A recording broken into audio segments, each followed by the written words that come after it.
afternoon, everyone. We are so excited to bring you California's first ever Circular Economy Symposium. We are so pleased to see that so many people had interest in the symposium today that we've gone to a full webcast platform, but we'll still have an interactive opportunity here. We will be having a Menti poll integrated into the symposium today. So we really want and encourage everyone's participation in today's symposium. We hope today's presentation spurs the conversation about how California can blaze the trail and lead the nation in building the circular economy here for the benefit of the people of California by taking what was pollution and realizing its true potential as a resource. In 2020, California created 77.4 million tons of material, 40 million tons of which was trash that ended up in a landfill, including enough plastic to fill 104,000 Olympic-sized pools. While at the same time, California's recycled 32 million tons of that waste, that's 42%. We see this as an opportunity to grow, an opportunity to begin to chart the path towards 100% zero waste and a fully circular economy. When we succeed in recycling 75% of our organic waste, we will have taken the equivalent of 3 million cars off of the road, created new nutrient-rich amendments for our parks and our farms that retains water and decreases the need for pesticides or irrigation, all while creating a new economy, a new commodity, a new industry, and new jobs for the communities of California. Similarly, as we expand our plastic recycling and remanufacturing industries, we will decrease the need for virgin materials, remove pollution from our waterways and our environment, and decrease our carbon emissions in the tune of up to the equivalent of 11 million vehicles off of the road. When I first started working with Secretary Blumenfeld at the beginning of Governor Newsom's term, we talked about moving to a circular economy. We had a lot of very spirited, very inspired conversations. And I was inspired by the governor's view and the secretary's vision for what this could mean for the state of California. And so we are very honored to have Secretary Blumenfeld with us today to share his vision and his experience of what this can mean for the state of California. Secretary? Thanks, Rachel. Really appreciate you hosting and this leadership and everything that CalRecycle is doing. And thank you to each and every one of you for signing on today or looking at this in the future. This really is an opportunity to hear from you to frame out how we can get to this. It feels like a stubborn goal. There's a lot of trash produced each day. As many of you know, 8 million tons a year ends up in our oceans. Our communities are littered, and our resources are being depleted in a way that is completely and utterly unsustainable. So the disposable community, the disposable society that we're living in right now needs to change. We all know that. Poll after poll after poll suggests that every Californian, but wherever you live on the planet, this is a universal. People don't want to live in a plastic society. And really, the circular economy is the antithesis of a linear economy, which is you extract the resources, you produce that thing with great cost and care, and then it gets thrown away, never to be used again. The circular economy really is about how we reuse, how we rethink society, and most importantly, how we redesign product and material flows. And it isn't easy because there's a lot of money riding on the disposable society that we have today. And so a lot of challenges, a lot of people putting up obstacles about how we do this simply because the status quo of making things once obviously can lead to profits, and we need to think about how to change that economic model. And so CalRecycle and the governor helped create this Office of Innovation and Recycling, one of the first of its kind in the world, will really help us think this through. But really the innovation that you all bring, that nature herself brings to this conversation, is what we want to get today. What's the best way to do this? How do we work on what we agree on, which is the vast majority of us in this conversation know that we need to move the systems that are currently producing things that end up in landfill, or even worse, end up incinerated, or even worse than that, end up in the oceans. We need to make sure that we bring an end to that linear production cycle and move towards a circular economy. So I'm really excited by today's symposium, and really want to thank Rachel, you and the team, and all the folks involved in this, and look forward to hearing the rich conversation in the afternoon ahead. Thank you so much, Secretary. Much appreciated. So we're going to kick off today with a video that CalRecycle has produced. And just as a reminder, or if you're first seeing this, today's symposium will include a Menti pool that we really want people to participate in and interact with. And so the Menti code is up there. Go to www.menti.com and use 8122135 as the code. We will pop this back up again one more time before we jump in. But Lance, can we cue the video?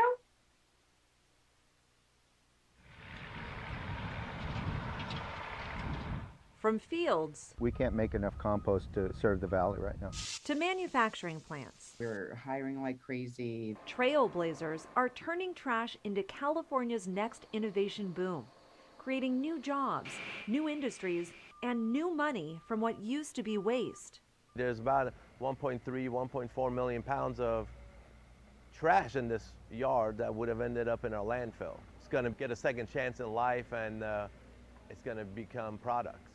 It's an essential part of the circular economy, a system where every product and resource, whether it's food, clothes, buildings, or vehicles, everything is intentionally designed to last as long as possible, and at the end of its use, cycle back into the system for a valuable next life. This is such an exciting opportunity for California. Eliminating waste by maximizing resources is not a new idea. Our parents and grandparents grew up in an age of reuse, fixing things and making less trash. The promise of a simpler lifestyle came with new products designed to be used once and continually replaced. While this disposable economy brought us convenience, it came at a cost. Each minute, a garbage truck worth of plastic winds up in the ocean. Our coasts and communities are overwhelmed by trash. Microplastics are invading our food and water supply, even our bodies.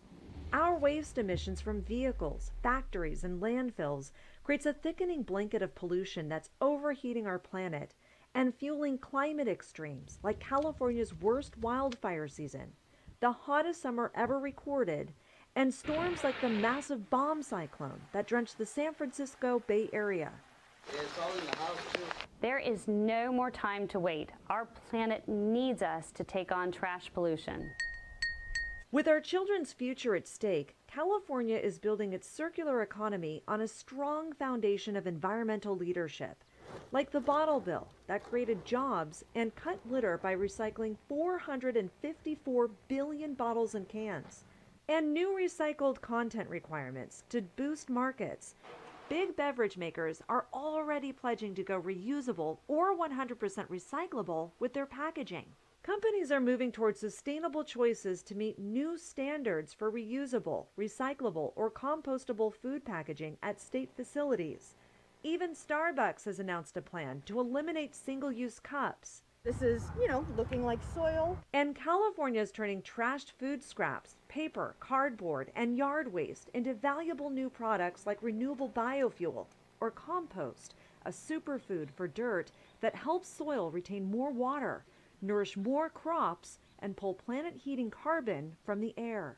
To have healthy air, we need healthy plants and healthy trees. They will not be healthy in soils that have been baked dry and have had no organic matter returned to them after years. Extended producer responsibility programs for mattresses, paint, carpet, and now pharmaceutical and sharps waste requires industries to manage their own materials once consumers are finished using them. Instead of landfilling our waste, we can collect it and make it into new products. CalRecycle's new Office of Innovation aims to attract and support even more green businesses as part of California's transition to a fully circular economy. Innovation is what California does best.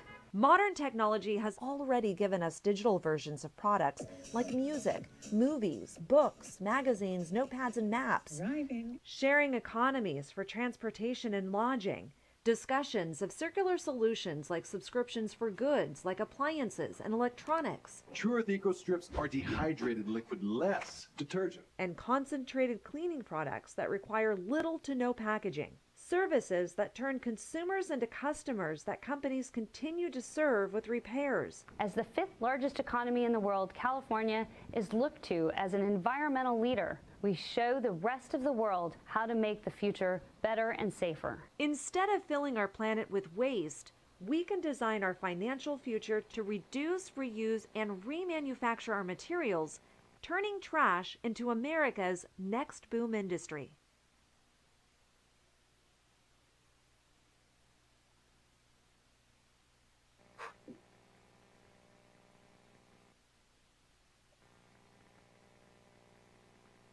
Sorry about that.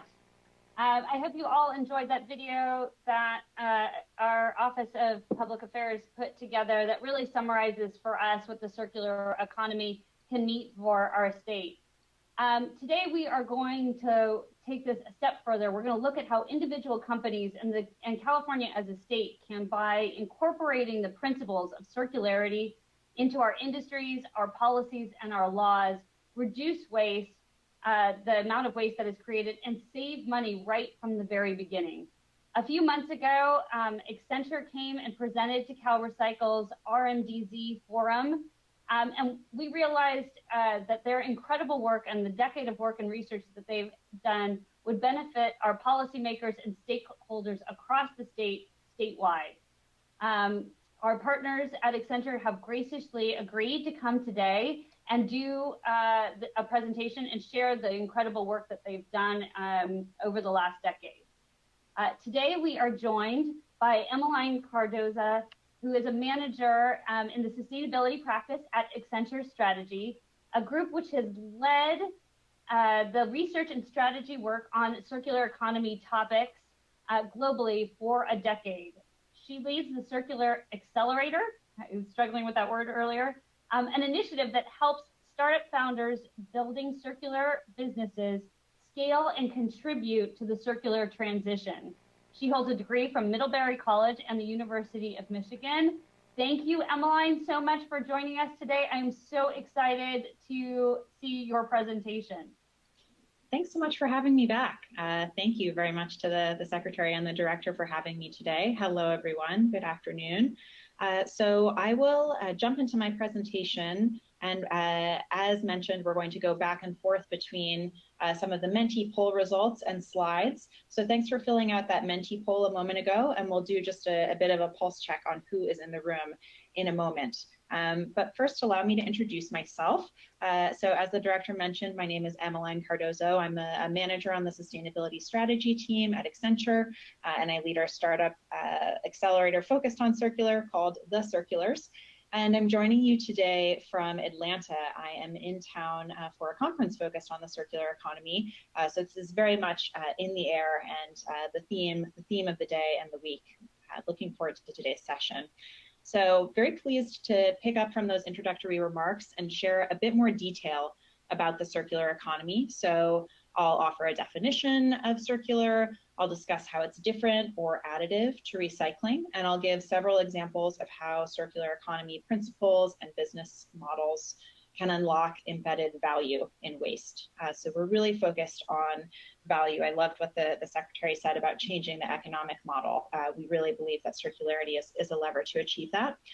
And as mentioned, Accenture has worked on circular economy innovation and strategies for well over a decade. Our team has written 2 books on the subject, most recently the Circular Economy Handbook, and I'll be drawing on a lot of the research presented in that book for today's presentation. And as we began working in this field and developing initial circular strategies for large businesses, there were 2 common issues that we noticed when working with early adopters.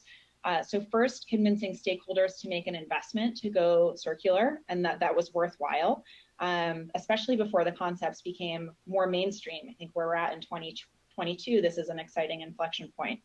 And secondly, companies were interested in understanding how to decide on a roadmap and strategy for transitioning to circular business models. So writing that handbook helped us address both of these issues. It lays out a clear business case for circularity backed with hard numbers, and we explored over 1,500 case studies of circular business models to understand what made them succeed or fail. So that is some of the content that I will be drawing on today. And again, we believe that the circular economy is a key lever to reinvent the way that we produce and consume, to improve the way that we all work and live. So it is my great pleasure to share our perspective and hopefully leave you all with information that will allow you to consider how circularity can be incorporated into or expanded within your own role and organization. So speaking of roles and organizations, if we go to the first mentee poll question, which is which affiliation best describes your reason for attendance today? So we can take a look at our interactive polling feature and see who we have in the room. Let me just call out some of the key stakeholder groups that we have here in the room today. So we've got a good, strong representation from the business community, as well as NGOs, a handful of engaged Californians. Thank you so much for your engagement. Elected officials and government workers take the prize for the most represented stakeholder group here today. Thanks for your engagement. And if you're just joining the session today, you can see up at the top, mentee.com. That is the code we'll be using to collect your comment and feedback throughout today's presentation. All right, so this presentation will be split into 3 parts, and let me dive into part 1, where I'll introduce the problem at hand, the circular economy, and a bit of the strategic imperative for moving from linear to circular. So I want to set the stage for why this matters on this slide, and I think everyone on the line is well aware of the looming climate crisis, especially in light of the extreme weather events that have taken place in your own backyard in California, that Californians and others are facing around the globe. And on the next slide, something that we think about a lot is that with all the media attention on the climate crisis, the transition to renewable energy takes quite a bit of the spotlight, and that's what many stakeholders are intensely focused on. However, energy production only accounts for about half of GHG emissions, and in order to solve for the other half, we need to change how we produce, consume, and dispose of resources. And research from the Ellen MacArthur Foundation, which is one of the leading NGOs in this space, has shown that moving to renewables can address about 55% of climate goals, and the remaining 45% must come from other strategies, and the circular economy plays a huge role there. On the next slide, let's talk a little bit about how we can decouple growth from resource use. So our current use of resources has negative impacts, of course, beyond GHGs. The UN Environment Program shows that we're on track to exceed Earth's capacity for resources by 2060. And this could lead to myriad impacts, including supply chain disruptions, worsening pollution, and of course, climate change, topics that all feel incredibly relevant and timely today and in 2022. So the good news is that by implementing sustainable product and consumption measures, we can keep resource use within sustainable levels and mitigate many of these risks.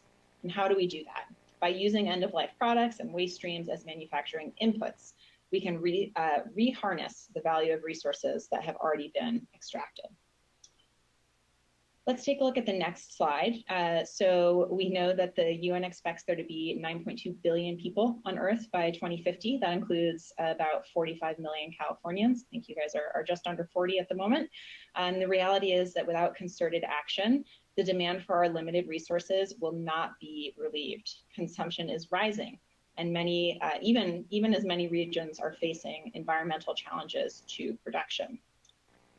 So we're going to flip back over to Menti next, and I see the results are in on question 2, and it's great to see so many of you replying. So that part of the poll is working perfectly. We asked you how familiar you are, and it looks like a pretty even split, with familiar being the biggest bucket. So I think we're right on track here in terms of going a little bit deeper and sharing some compelling examples with you all today. A little over half of the audience is familiar, and then we've got more or less an even split on the beginner and expert side. But next, whether it's a word or a short phrase, we're going to flip over and take a look at what comes to mind for the audience when we think of the circular economy. I'm seeing planet, healthy, community, jobs. interesting to see what comes to mind for the audience when we think of the phrase circular economy. You know, so many sustainability key terms get thrown around. So good to have that initial understanding of what we're talking about here today. Let's move on to the next slide in the PowerPoint presentation. Thank you, Lance. So I want to first frame up what we mean by the linear economy before we go into definitions of circularity. So as the Secretary mentioned, the current traditional economic system that exists is linear. So we extract resources and energy. We use those inputs to produce products and services that we all consume. And at end of use, most products get wasted or they're thrown away, or at best, they're recycled a handful of times. And the linear economy is perpetuating an unsustainable system. So ultimately, waste from linear value chains pose significant value that is lost. When you're thinking about waste, you may think about wasted resources. So those materials and energy that I mentioned a moment ago that can't be regenerated. But actually at Accenture, we take a four-dimensional view of waste, which also includes wasted capacity, products that aren't used to their full capacity, wasted life cycles, so the ending of usage of products prematurely, and then wasted embedded value, so that's components, material, or even energy that aren't recovered at end of use. So that's where we are currently. Where do we want to go? If we head on to the next slide, a circular economic system, on the other hand, seeks to close the loop on our take, make, waste value chains, and it reinvents the way we produce and consume so that waste is designed out, products are kept within productive use for as long as possible, materials, components, and energy are looped back into the system, and we ultimately move to a system that is regenerative and restorative. So again, taking that four-dimensional view and understanding all the different types of value that remain to be unlocked in what are currently considered waste streams. So what does this mean? By leveraging the circular economy as one of the paths to achieving environmental restoration, we can actually meet our growing demand for consumption while decoupling from our reliance on scarce and non-renewable resources from growth. So this is a huge, huge opportunity. Let's level set on the next slide a little bit. I mentioned that many sustainability terms are thrown around and have become buzzwords. What makes circular economy different from some other green concepts? So circular economy isn't just about squeezing the most value out of resources that we extract, but it's about perpetually reusing them, so that reusing what we can and regenerating the rest. It isn't about avoiding adding to landfill, but it's about generating actual value from those waste streams. And ultimately, it's really a wholesale shift of our current production consumption model, driven not by moral obligation, but by a concrete business case. And in the third section of this presentation, I'll go into Accenture's framework for how businesses can make this shift.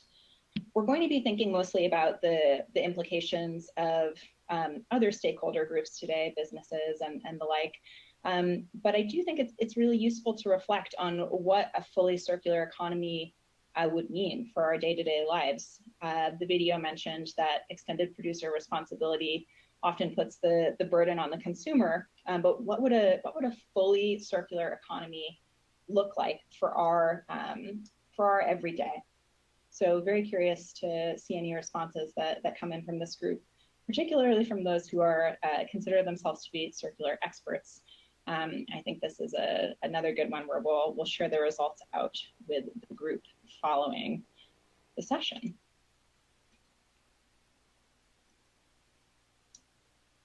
Maybe I'll just give it 5 seconds, Lance, if we're able to just advance that question in the Mentee so that folks have access. And then I will move into the next portion of the presentation. All right, so let's talk about some of the critical environmental challenges we face and how circularity could potentially be a solution. So to give one example, or I'll give a handful on this slide, the metals and mining industry generates around 10 billion tons of waste a year. That's a global figure. But we see here Apple is recovering waste metals from old phones and laptops to be reused for their latest products, which gives these materials a second life. That's one example of many in this industry and space, which has been innovating quite a bit in the area of circularity as it relates to resource extraction. Pick another one here. Aero farms, the third one down. Farmers will need to produce 70% more food by 2050 to meet the demands of our growing population. But vertical farms or controlled environment agriculture like aerofarms can reach hundreds of times higher crop yields per square foot versus traditional farming techniques. Then finally, back to the world of consumer electronics, millions of tons of e-waste are generated each year. Only a small portion of those are typically recycled, and many companies are starting to refurbish old electronics to give them new life. One example is Google's secondary market for servers. We also saw the example of Grover on the video earlier. We had a quick flash quiz for you all prepared in Menti, but I think that I will just forge ahead in the slides. So we want to talk a little bit about the value creation. So our question for you is, what is the estimated value of unlocking a circular economy in California, according to Accenture research? I may ask you to just keep that guess in your heads. We had a multiple choice question, and it was a bit of a leading question because the number is large. Do respond in the Menti if you're able, but let's move on to the next slide, and I'll talk through a little bit of the competitive advantage piece here. So beyond the circular economy's usefulness as a tool to address those environmental challenges that we've discussed, it presents a business opportunity. And our research at Accenture has placed the global value which could be unlocked by circularity at $4.5 trillion USD, with most industries seeing several billion in potential value, and that equates to just over 140 billion in the state of California. Just a quick note on methodology, which I think the audience here may be interested in. At a high level, we arrived at this through 4 key steps. So we assume that the Earth can't perpetually use more resources than the Earth can replenish, and that we must return to a one planet economy by 2050. That's in line with UN goals. Then we took GDP, population growth, and resource use trends to forecast resource demand. Then a similar approach for resource availability, forecast through the same period of time. And then we can translate the forecasted resource shortfall into an economic impact. And we arrived at 4.5 trillion in expected shortfall, and then market size for the state of California. And I'll just say on this slide, we see that many companies are already realizing significant business value from their circular product lines. In 2020, to give just one example,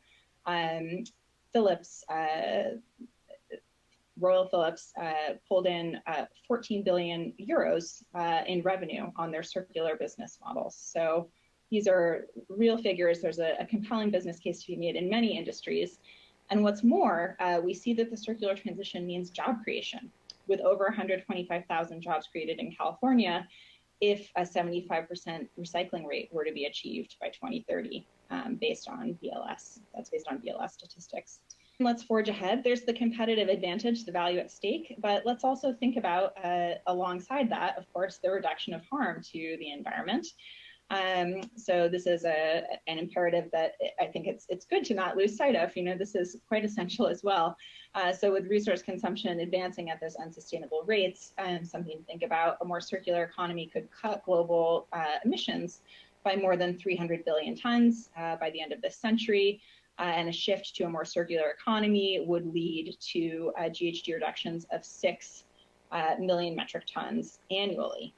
And that would require a huge lift in terms of recycling, but I think some really exciting and compelling environmental supporting evidence as well. Let's move on to the next slide and talk a little bit about the stakeholder groups that are taking part in the circular transition and this value creation. So thanks in part to that competitive advantage that I mentioned, the circular economy is really gaining traction across all stakeholder groups. Of course, leaders are recognizing its potential and centering it in their sustainability or even business conversations more broadly.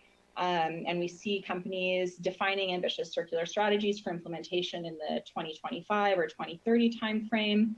Meanwhile, consumers and regulators are both increasingly demanding a move towards circularity. So let's take a quick look, or a double click, if you like, into the business side of things and how businesses are setting ambitious circular strategies. On the next slide, we've shared just a handful of global examples of circular ambitions. There seem to be new examples every day, but just a couple that I'll call out here. So PepsiCo has targeted 100% recyclable, compostable, or biodegradable packaging across their entire portfolio by 2025. IKEA, Timberland, H&M, among other retailers, are aiming to be 100% circular by 2030, and on and on. And as I look at these strategies and thinking about it in the context of all of the circular economy practitioners that I've been surrounded by this week, 2025 in terms of a business strategy is right around the corner. So the imperative is really, ramping up as these circular economy ambitions and strategies are being operationalized. How do companies actually achieve this? I think that's a really exciting area of innovation in sustainability. I want to now share a little bit of a perspective on regulation. So if we go ahead to the next slide, our view, Accenture's view, is that regulation must evolve to both support and encourage this move. So possible regulations could include material use frameworks, tax incentives, infrastructure, waste classifications, and quality regulations. We're seeing quite a few of these implemented in the EU's Green Deal. And some of the recently passed California legislation also highlights a handful of these examples, such as waste definitions and product quality and safety. So on the next slide, we've got a view of the slate of 7 bills promoting responsible consumption, composting, and recycling that were signed into law in 2021. And I find these really exciting because they address the full circular life cycle of single-use plastics, and they encourage more robust recycling capabilities located within the state. This means less waste, a cleaner environment, more green jobs, some really exciting updates and news on the forefront of organic waste as well. And because of the significant embedded value in organic waste, I think that this is a great step towards the circular economy for the state of California. So you can see the 7 that are called out here.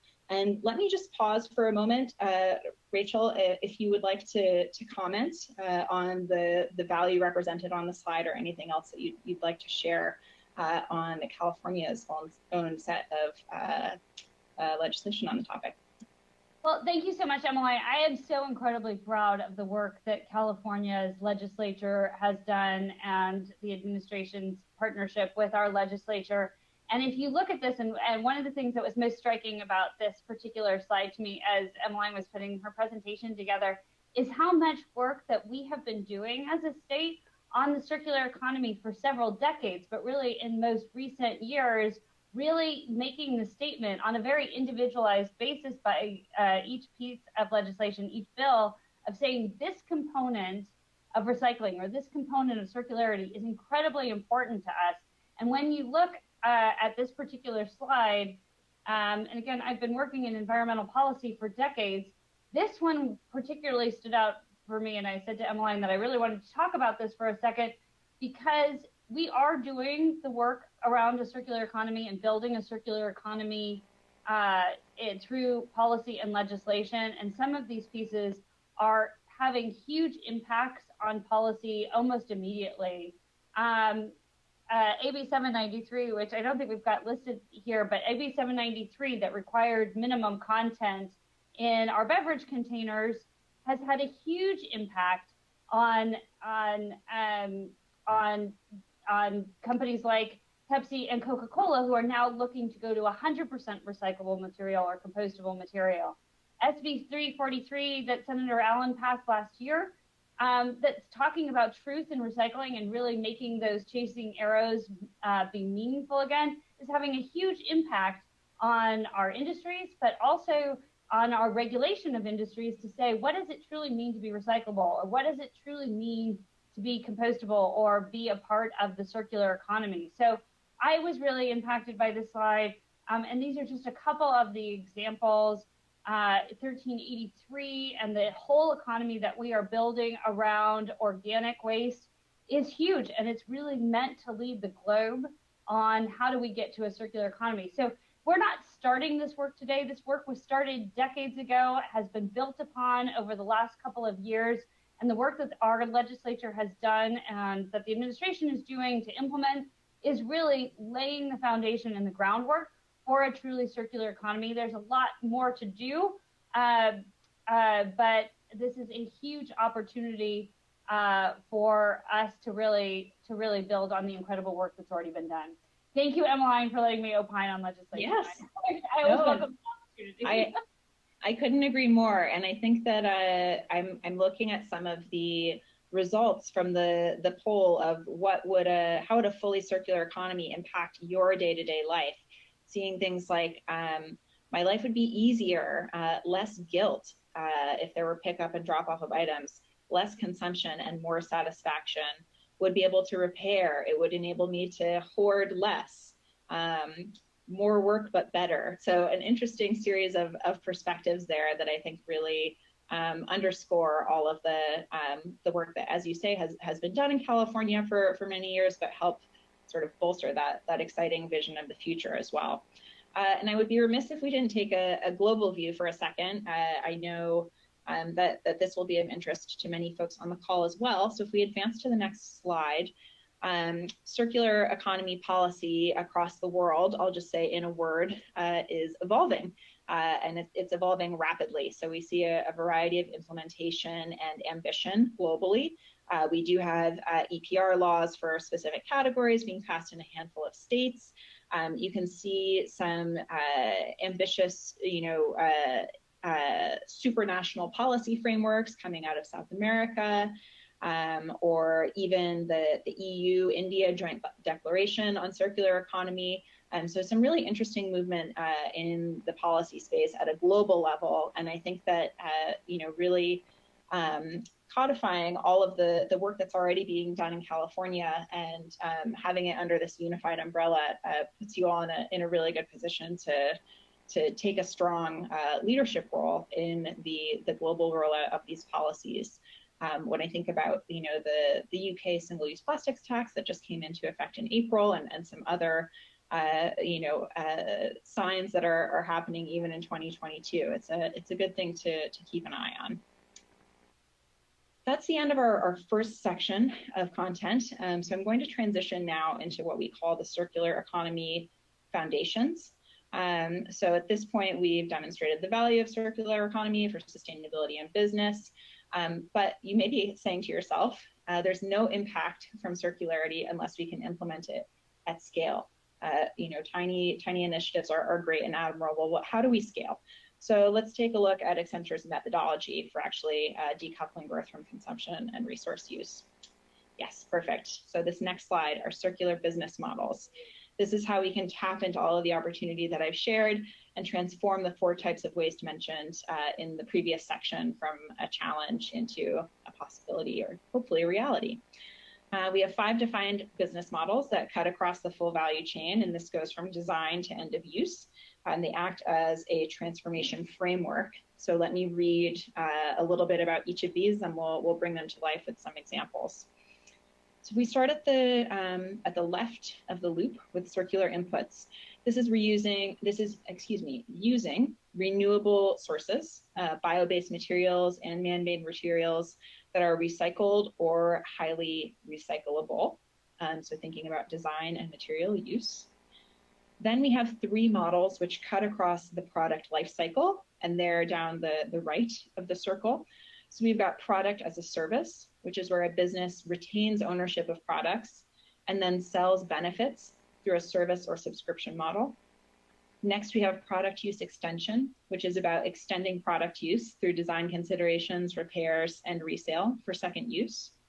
Then we've got a sharing platform, which is about increasing utilization of rates of products or assets through shared ownership or access and shared usage. And then finally, resource recovery.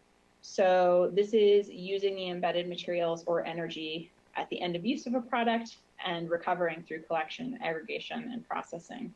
So moving away from that concept of end of life and thinking about end of use in its current form, then we return to the top of the loop with circular inputs. So those are our 5 circular business models. Let me share a California-based example of each of them with you now. And we can begin with Cruz Foam, which is a Santa Cruz-based startup that offers an alternative to packaging material inputs. And they make a replacement for polyethylene foam with a compostable technology made, among other things, out of shrimp shells. So taking a byproduct of food production that already exists as a waste stream and using that as a material input for an innovative new product. They've had some interesting successes here. They are creating a 100% compostable product, and they have had some pretty impressive funding for their innovation as well for their first customer, Whirlpool. So that is Cruz Foam. If we then move to our next example, which I believe is product as a service. Now I included Philips here. I called them out earlier for some of their really exciting results. And they do have a large manufacturing presence in California, as I'm sure you're all aware, even though their global headquarters aren't based there. Philips offers healthcare products as a service. So they monitor them remotely for predictive maintenance and repair. Additionally, Philips Lighting, which is now called Signify, follows a similar business model, offering light bulbs as a service. This was, I think, one of the most compelling examples that we took a look at in the handbook. A 75% increase in the useful life of lamps through a light as a service offering. So some really exciting outcomes from the product as a service business model there. Let's take a look at our next example. So for product use extension, we've got a Mather-based IT asset disposition company that does a handful of things. So they're actually participating in the circular economy in a few different ways, but they work on electronic asset recovery, secure data destruction, and then remarketing of repairable assets. So that's that product use extension piece. It breaks the end of life or end of use of electronics, and their aim is to do that with all of their products and services. I just want to call out along the bottom here the amount of e-waste that they're able to successfully recycle each year, as well as the number of green jobs created according to this example. So that's product use extension. We can then go to the next slide for a look at sharing platforms. And I know sharing platforms were mentioned in the video earlier. We've got a handful of well-known global examples and brands there. Here's one in the retail space that we found really exciting when researching case examples. Arrive has created both a resale and a rental marketplace. So it's taking returns as a starting point and creating a new marketplace for returned but perhaps unsellable goods. They've got a very exciting growth trajectory. And I think just in general, retail and apparel retail is one of the areas where we're seeing just outsized amounts of innovation. So that's sharing platforms with Arrive. And then my last example is one that is very near and dear to my heart.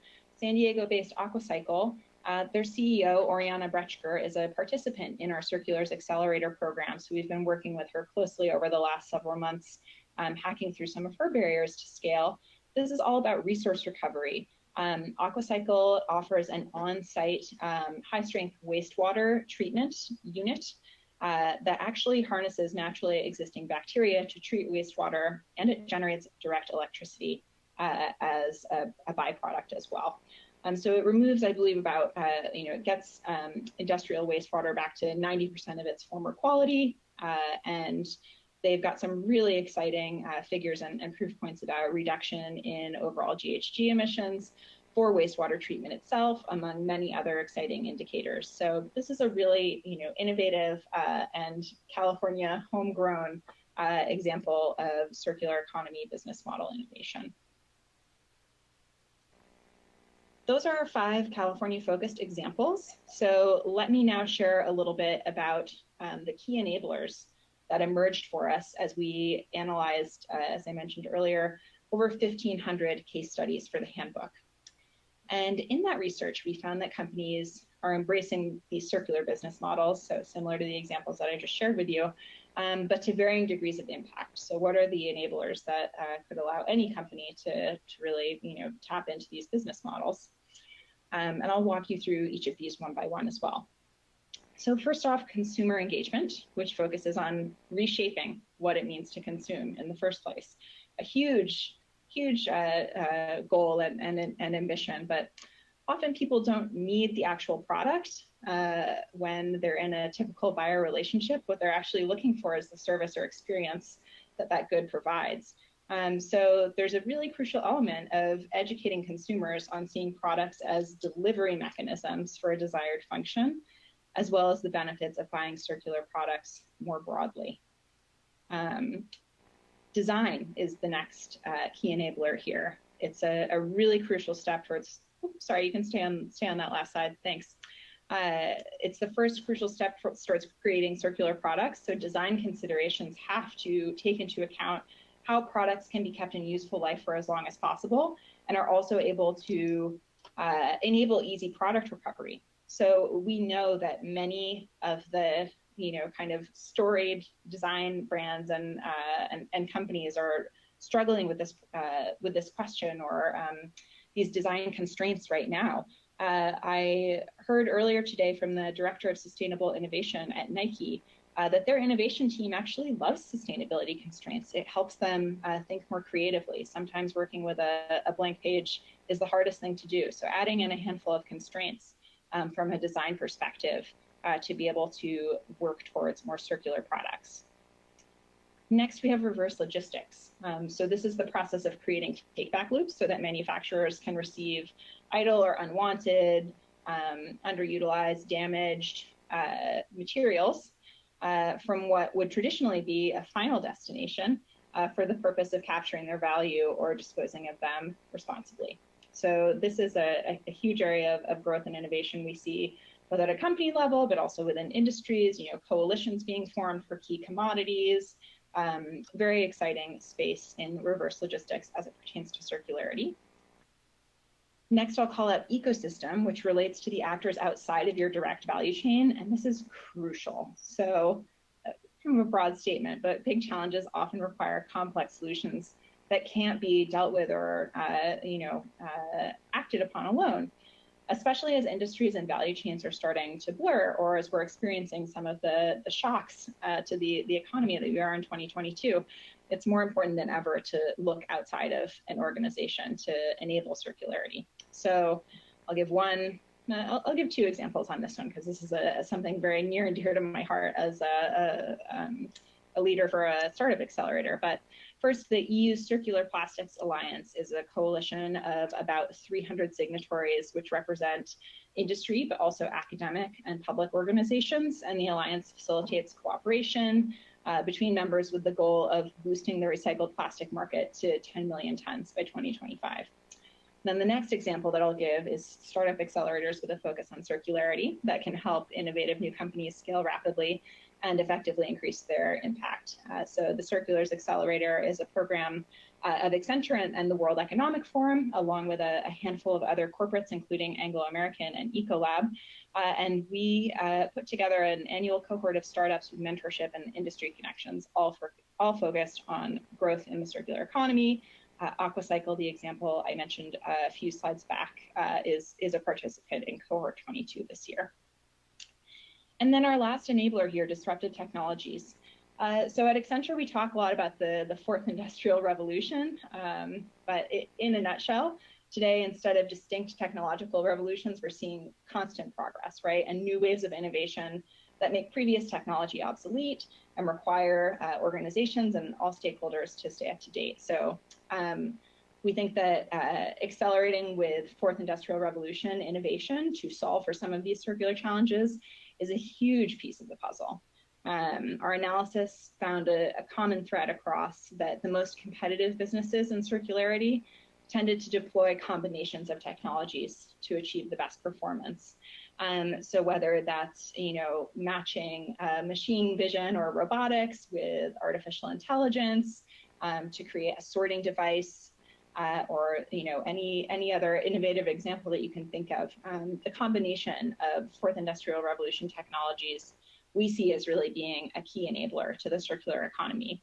I'm very happy to share more information on that with those who are interested in a separate forum. But those are our 5 key enablers. And that brings us more or less to the end of my presentation. So let's move on to the next slide. And I want to leave you with a handful of what-if statements, or we sometimes call them provocations. But again, we are so excited to be in front of you today and to help participate, to help drive this conversation ahead. And I think that the vision of establishing California as the clear leader of America's circular economy transition could really accelerate this impact at a massive scale. So these are a few what if statements that run through my mind as I think about the opportunity that you all have. What if standard ESG labeling on consumer products spread across the entire US? Thinking about that chasing arrow example that was mentioned earlier, what are the knock-on effects of that legislation? Super exciting stuff. What if single-use plastics were replaced by reusable and compostable alternatives? Maybe this is now more of a question of not if, but when. What if CalRecycle led the shift to a circular economy in the state of California? I think you all are well on your way there. And I want to ask the group a question, and then I'm going to hand things back over to Rachel. And so we want to hear from you all. And the final question that I'll leave you with is, what sectors should California prioritize to accelerate the transition to a circular economy? In essence, where should we get started? I think this is a topic that would be of great use for the director and the secretary to understand as they're laying out their own ambitious strategies. I have a few ideas, but I think that the brain power in the room would have some really exciting insights to share as well. So let's see if I can call out a few of those examples as they're coming in, and then let me hand back over to the director for a closing word. Okay, great. I see them rolling in. Manufacturing, packaging, infrastructure, sectors that don't use a lot of toxic chemicals, food service, for example. Packaging again, education, that's an interesting one. Construction, would love to talk with that person. I'm working with some really exciting construction startups at the moment. Awesome. Yes, we're getting hundreds of replies to that question. So I will thank you once again for your engagement, for listening to the insights from the Circular Economy Handbook. It's been an absolute pleasure to be with you all today. And let me hand back over to the director for a closing word. Emmeline, thank you so much for sharing your research with us today and the incredible work that you guys are doing over at Accenture. I want to thank the entire Accenture team today for all of this incredible work that you are doing. As all of you can see, oh, here we go. We got one of the Menti poll. The yes. Last question popped up that you can take a look at. This has been such an incredible feat that Accenture and several other of our private and nonprofit organizations have been spending a lot of time thinking about over the last decade.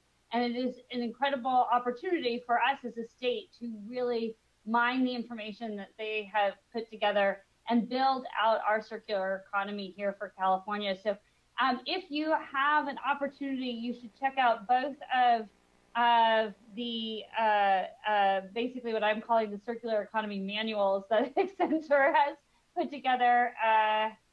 Circular Economy Handbook is one, and then the case studies that Waste to Wealth is the other book. So Circular Economy Handbook and Waste to Wealth.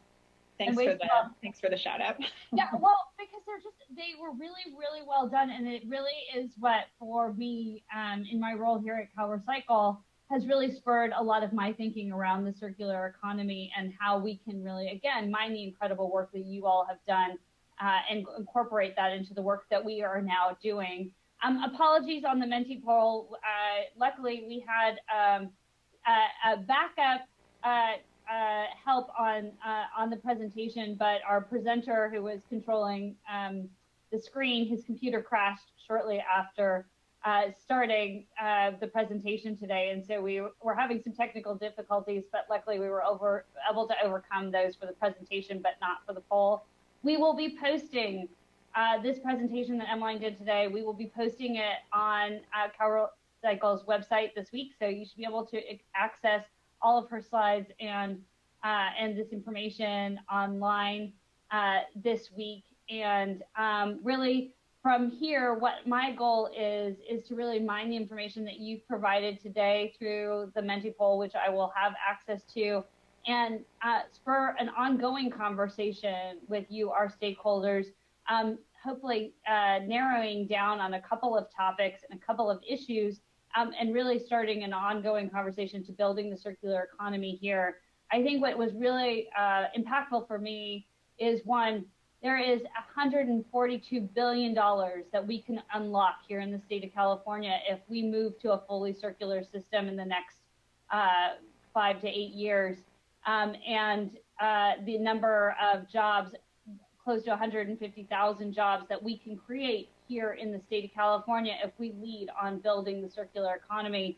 We have some competition from other states, we have some competition from other countries, but we are used to competition, and we are used to succeeding at creating our leadership role. So thank you all for joining us this afternoon and being a part of this. And again, a very special thank you to Emmeline and to the Accenture team for bringing us their research today, and really looking forward to the ongoing conversation with you, our California stakeholders, and the creativity and the innovation that California is known for in building our next phase and our circular economy here. So thank you all for joining us, and have a good rest of your afternoon. Thank you again. Take care, everyone.